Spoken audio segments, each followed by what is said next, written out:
nature itself doesn't provide enough fascination. So one of the times I have enjoyed sort of hiking through this forest was one where you would come across these random, and this was in Concepción in Chile, and it was sort of a dirt track, like a well-worn dirt track, which was wide enough for vehicles, but no one actually drove up it. And you could sort of go on this, and you'd come across these random things, like there was this random clearing with, these huge trees just going up sort of out of sight, and this clearing where they just had these blocks where it looked like someone had built a mini amphitheater for plays or for demonstrations or stages or whatnot.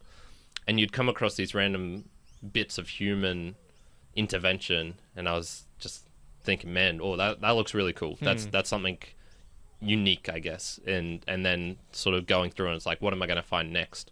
Whereas when I go through nature, I don't find those a tree or anything spectacular. I don't find a section of shrubbery or bush. It's like beautiful. Yeah, well, there's an area called, I think it's Kawatha. I think it's called Kawatha. Forest just near here. Well, near. It's like 20 minutes away, 30 minutes away.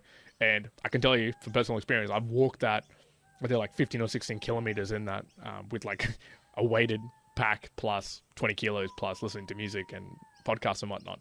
But in that entire walk, and I walked around the whole thing, and there was cliffs, and there was, softer areas, and there was areas up on a hill and areas in the bush, and the whole time there wasn't anything that really called out to me and be like, whoa, this is great. It's just like, it was just a walk in the bush, basically. But I've similarly walked around a bush.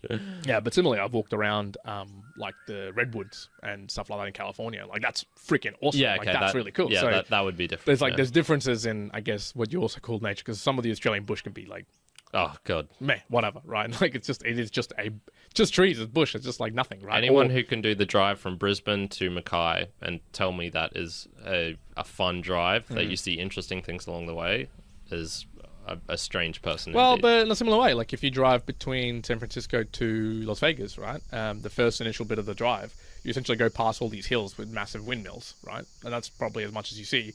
And then you're literally just looking at the desert for 3 hours while you're driving, and there's not much else. It's actually like, you think of it, it's like, oh, that would be pretty cool, but after a while, it's just like, it's the same thing. It's just nothing new. So yeah, but same thing. The drive between Puebla and Ciudad de Mexico, like Mexico City, is just filled with these rolling hills full of cacti everywhere, and that is a fantastic view. I'm not sure. It's got a name for it. It's like the Sierra something, but that one is... That's cool. Yeah, I'm plastered to the window just looking out going, whoa, that's a lot of cactus. Cool. Yeah. Sierra cactus is pretty cool. Yeah.